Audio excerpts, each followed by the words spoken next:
మరి దేవుడు చక్కగా నడిపించాడు. పరిశుద్ధ గ్రంథం నుంచి 46వ కీర్తన మొదటి వచనాన్ని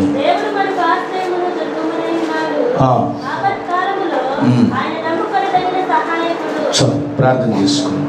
మహాపరిశుద్ధులైన మా పరలోకపు తండ్రి, జీవాధిపతి అయిన దేవానికి స్తోత్రం నాయన. వాక్యం నిధి, స్వరం నిధి గనక మందరితో కూడా మీరే మాట్లాడి మహిమ పొందుకోమని యేసు పరిశుద్ధ నామమును ప్రార్థిస్తున్నాను తండ్రి. ఆమేన్. హల్లెలూయా. ప్రప్రథముగా తండ్రి దేవునికి, కుమారుడైన యేసుక్రీస్తు ప్రభు వారికి స్తుతులు స్తోత్రాలు చెల్లిస్తూ కూడి వచ్చిన మీ అందరికి కూడా ప్రభువైన యేసుక్రీస్తు పేరిట శుభములు తెలుపుతున్నాను. ప్రియమైన సహోదరి సహోదరులరా, దేవుని బిడ్డలరా, దేవుని యొక్క వాక్యము చాలా గొప్పది. వినడం ద్వారాగా చాలా నెమ్మది పొందుకుంటాం, ఆశీర్వాదం పొందుకుంటాం. అంతేకాకుండా దేవుడు కృప చూపిస్తున్నటువంటి వాడు. ఆయన కృపలో మనల్ని కూడా దేవుడు జ్ఞాపకం చేసుకుంటూ ఉన్నాడు. మరి అవసరం వచ్చినప్పుడు, మనకి ఫలానా అవసరత అన్నప్పుడు, దేవుడు అడిగినప్పుడు తప్పక ఆయన మనకి సహాయం చేయడానికి సిద్ధంగా ఉన్నాడు. హల్లెలూయా. కనుక దేవుడు మనకి ఆశ్రయమును దుర్గమునై ఉన్నాడు. అంటే ఆశ్రయం అంటే దేవుని ప్రియమని బిడ్డరా, ఉండడానికి, నివాసం ఉండడానికి ఇచ్చేటువంటి చోటు. అలాగే దుర్గం అంటే బలమైనటువంటి ఆదరణ అనేటువంటిది. ఈ రెండు కూడా ఈ భూమి మీద మనుషులకి చాలా అవసరమైనటువంటివి. కనుక ఆయన ఆశ్రయంగా లేకపోతే, ఆయన దుర్గంగా లేకపోతే ఈరోజు మనం ఇలాగా ఈ రీతిగా ఉండేవారు కాదు. కానీ ఆయన ప్రభు ఎంతైనా సరే మనకి ఆపత్తి కాలమందు ఏ ఒక్కరిని కూడా మనము ఆశ్రయించుకుంటా, ఆపత్తి కాలమందు దేవుడు మనకి నమ్ముకొనదగిన సహాయకుడు. హల్లెలూయా. ప్రియుల, ఆపత్తికి వచ్చినప్పుడు, కష్టం వచ్చినప్పుడు నిజంగా మనకున్నటువంటి అవసరత ఏదో దేవుడికి చెబితే ఆయన తీర్చేవాడిగా ఉన్నాడు. కనుక ఆపద వచ్చినప్పుడు దేవుడికి మొరపెట్టడం అనేటువంటిది ఎప్పుడు కూడా మర్చిపోకుండా, మనం దేవుడిలో విశ్వాసం ఉంచి నమ్మకం ఉండి దేవుని బిడ్డలు మనం ప్రార్థన చేసినప్పుడు ఆయన మనల్ని ఎలా నడిపించాలి, ఏ విధంగా ఉండాలి, ఏ విధంగా మనకు సహాయం చేయాలనేటువంటిది కూడా దేవుడికి తెలుసు. కనుక మనము దేవుడిని మనము ఆశ్రయించాలి. ఎందుకంటే మనుషులు 100% ఉన్నారు ఈ భూమి మీద. 100% కూడా 95% అందరూ కూడా మంచివాళ్ళే.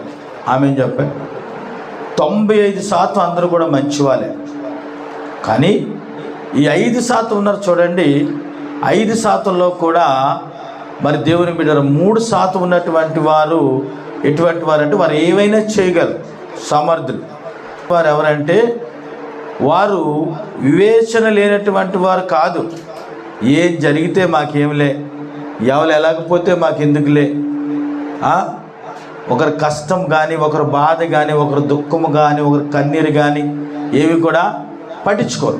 కనుక దేవుని బిడ్డరా, ఈ 2% పట్టించుకోరు. కానీ తగిన 95% మంది కూడా మంచివారు, మంచి మనసు కలిగినటువంటి వారు. వారు సమయం వచ్చినప్పుడు ఆలోచన చేస్తారు, మంచిగా స్వీకరిస్తారు. కనుక వీళ్ళందరికన్నా మంచివాడు ఎవరంటే నమ్ముకొనదగినవాడు. ఎవరైనంటే యేసుప్రభు వారు. కనుక నమ్ముకోవలసినటువంటి సమయం వచ్చినప్పుడు, ఆపద వచ్చినప్పుడు, మనం ప్రార్థన చేసినప్పుడు దేవుడికి మనకు ఆయన సహాయకుడిగా ఉంటాడు. హల్లెలూయా. కనుక 90వ కీర్తన మొదటి వచనంలో, ప్రభువా తరతరముల నుండి మాకు నివాస స్థలము నీవే, పర్వతములు పుట్టక మునుపు భూమి నీ లోకమునకు నీవు పుట్టింపక మునుపు యుగములు నీవే దేవుడు. కనుక దేవుని బిడ్డలు చాలా చక్కనైనటువంటి మాట. మన ఆలోచన వ్యర్థం. కనుక యెహోవా నీకే నేను మొరపెడుతున్నాను. ఎవరికి మొరపెడుతున్నాడు? సైన్యములకు అధిపతియగు యెహోవాకి, మందవలే నడిపించేటువంటి దేవుడికి కేరేబుల మీద ఆశీనుడై కూర్చున్న దేవుడికి మొరపెడుతున్నాడు. కనుక నీవు పెట్టేటువంటి మొర దేవుని బిడ్డల మనుషులకి కాదు కానీ దేవుడికి పెట్టాలి అని చెప్పి దేవుడు ఈరోజు మాట్లాడుతాడు. దేవుని ప్రియమైన బిడ్డ కొన్నిసార్లు దేవుడికి మొరపెట్ట మర్చిపోతూ ఉంటారు. కాదు, మొరపెట్టాలి. నువ్వెంత బాధపడుతున్నావో ఆ బాధ అనేటువంటిది ఎవరికి తెలియాలి? ప్రభువుకి తెలియాలి కదండి. ఇప్పుడు నీ మనసులో బాధ ఉంది, ఎవరు తీరుస్తారు? నీ కుటుంబ పరిస్థితి అంతంత మాత్రాలు ఉంది, ఎవరు తీరుస్తారు? నీకు ప్రశాంతత లేదు, ఎవరు తీరుస్తారు? దేవుని ప్రియమైన బిడ్డలారా, అందుకే ఆ మాట చూద్దాం. సజీవులున్న భూమి మీద నా శ్వాసము నీవే అని నేను అనుకుంటుని. చూసారా, సజీవులున్న భూమి మీద నా శ్వాసము అంటే నేను బ్రతికున్నటువంటి వారిలో ఉన్నాను, మనుషుల మధ్యలో నేనున్నాను. 100% సజీవులైనటువంటి మనుషుల మధ్యలో నేను జీవిస్తూ ఉన్నాను, నేను బ్రతుకుతూ ఉన్నాను.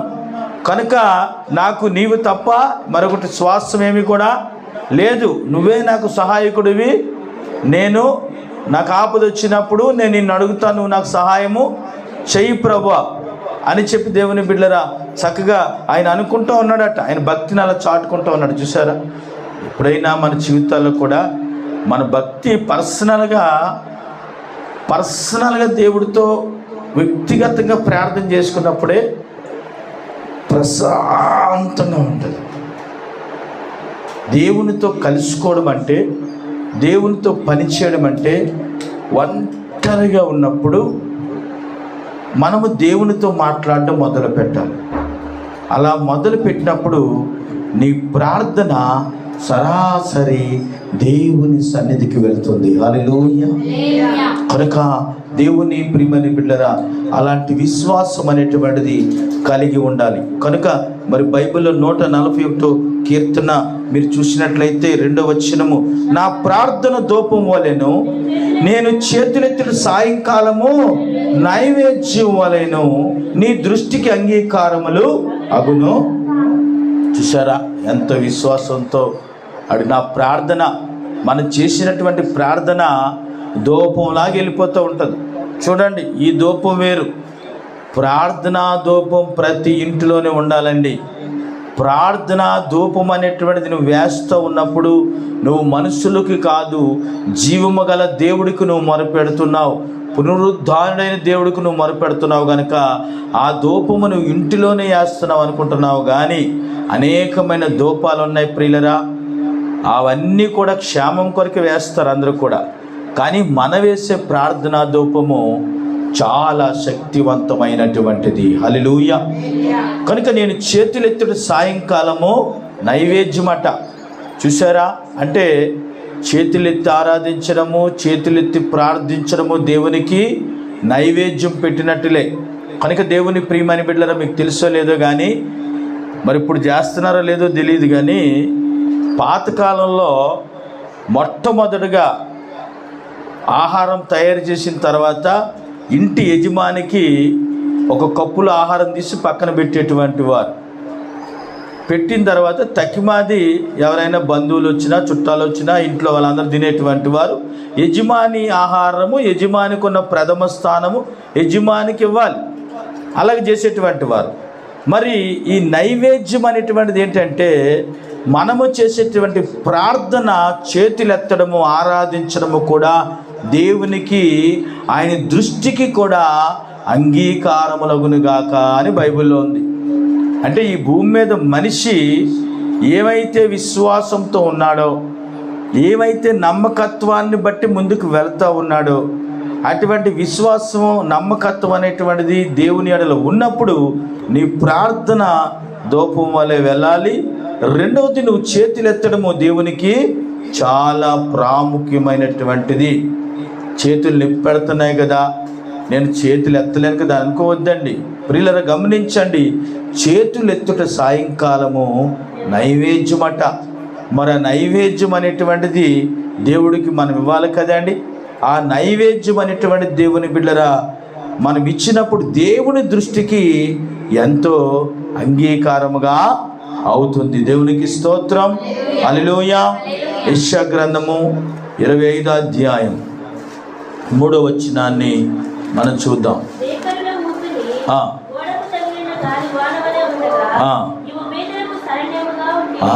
చూసారా, భీకరులు అనేటువంటి వారు అసామాన్యమైనటువంటి వారు కాదు, చాలా బలవంతులైనటువంటి వారు. వారు ఊపిరట గోడకి తగిలిన గానివాల వలె ఉంటుందట. కానీ వాళ్ళు ఎవరంటే అధికమైనటువంటి సామర్థ్యము కలిగినటువంటి వారు బేకర్లు అంటే. కానీ ఇందులో భేదవాళ్ళ కొరకు దేవుడు అంటున్నాడు ఏమని? నీవు బీదలకు శరణ్యముగా ఉంటివి. హల్లెలూయా. యేసు ప్రభు వారు ఎవరి కోసం ఈ లోకానికి వచ్చారు అంటే భేదవాళ్ళ కోసం వచ్చారు కదండి. అంటే నశించిపోతున్న దానిని వెతికి రక్షించడానికి ఈ లోకానికి వచ్చారు. భేదవారు అంటే దేవుని బిడ్డరా గమనించండి, పుట్టుకతో ధనవంతులు ఎవరో కూడా కాదండి కదండి. పుట్టుకతో ఎవరు కూడా ధనవంతులు కాదు. దీన దారిద్ర్యమైన స్థితిలో నుంచి వచ్చినటువంటి వారమే. ఆ స్థితిలో నుంచి దేవుడు ఈ స్థితిలో పెట్టడానికి ఇష్టపడ్డాడంటే దానికి కలిగిన కారణం ఏంటంటే మన ప్రార్థన దేవుడు వింటున్నాడు అని మనం విశ్వాసం ఉంచాలి. హల్లెలూయా. గొప్పవాళ్ళు, ఉన్నతమైన వారు, వాళ్ళు ఊపిరట గోడ కొట్టినటువంటి గాలివానలాగా ఉంది. అంటే వారు ఎటువంటి వారంటే ఉండి ఉండలేనటువంటి వారు, తెలుసండి. కానీ మనం అలా కాదు కదా. మనము ఏదైనా దేవుని మీద అనుకుని ప్రభువా నువ్వే మాకు సహాయకుడివని దేవునికి మొరపెట్టేటువంటి వారం కనుక దేవుడు మనకి శరణ్యముగా ఉంటానన్నాడు. మన చూడండి, దరిద్రులకు కలిగిన శ్రమలో వారికి శరణ్యముగా ఉంటానన్నాడు. కనుక దేవుని దరిద్రులకు కూడా కష్టాలు, బాధలు ఉంటాయి. ఎవరి దరిద్రులు అంటే కూటికి లేనటువంటి వారు, ఇబ్బంది పడుతున్నటువంటి వారు, బాధపడుతున్నటువంటి వారు, కనీసం మంచినీళ్ళు కూడా తాగడానికి లేనటువంటి పరిస్థితిలో ఉన్నటువంటి వారు చాలామంది నేటి దినాన ఉన్నారు. అయినప్పటికీ కూడా దేవుని ప్రియమైన బిడ్డలారా, వారు చూస్తున్న ప్రాంతాలు కానీ వారు బ్రతుకుతున్నటువంటి ఏరియాలు కానీ చూస్తే అనిపిస్తుంది ఈ నీళ్ళు తాగా వీళ్ళు బ్రతుకుతూ ఉన్నారు, ఎంత కఠినమైన దరిద్రంలో ఉంటున్నారు వీళ్ళు, ఇలాంటి బాధల్లో ఉంటున్నారని మనకి ఎప్పుడు తెలుస్తుందంటే వాళ్ళలోనికి మనం వెళ్ళినప్పుడు వాళ్ళు పడిన కష్టాలు, వారు పడినటువంటి దారిద్ర్యము, వారు అనుభవిస్తున్నటువంటి బాధలు దేవుని బిడ్డరా మనకు తెలుస్తుంది. అప్పుడు అనుకుంటాం ప్రభువా మమ్మల్ని ఎంతగా కాపాడుతున్నావు, ఎన్ని మేము అనుభవిస్తున్నప్పటికీ కూడా ఇంకా ఏదో కావాలని మేము అనుకుంటున్నాం. కానీ దేవా వాళ్ళకన్నా ఒక మంచి స్థితిలో మమ్మల్ని ఉంచావయ్యా అని చెప్పి దేవునికి వందనాలు చెల్లిస్తాం. హల్లెలూయా. కనుక దేవుని ప్రియమైన బిడ్డరా, ద్వితీయోపదేశకాండము 33వ అధ్యాయం 27వ వచనాన్ని ఒకసారి మనం చూద్దామండి. 33:27.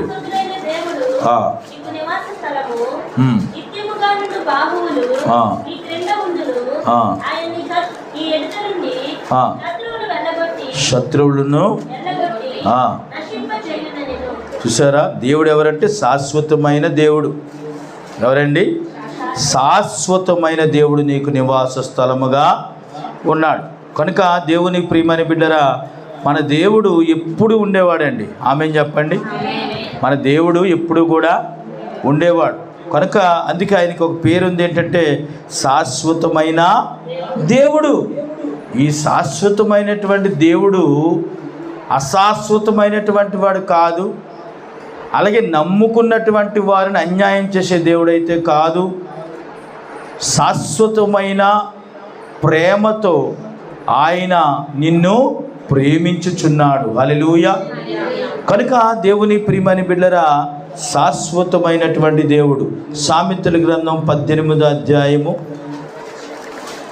10వ వచనం.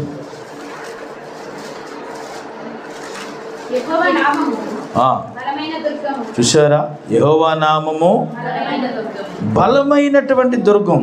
కనుక ఈ శాశ్వతమైనటువంటి దేవుడు ఎవరు అంటే యెహోవా నామము బలమైనటువంటి దుర్గమట. కనుక దేవుని ప్రియమైన బిడ్డరా, ఆ నామములోనే ఉంది ఏంటంటే శక్తి ఉంది. ఆమేన్.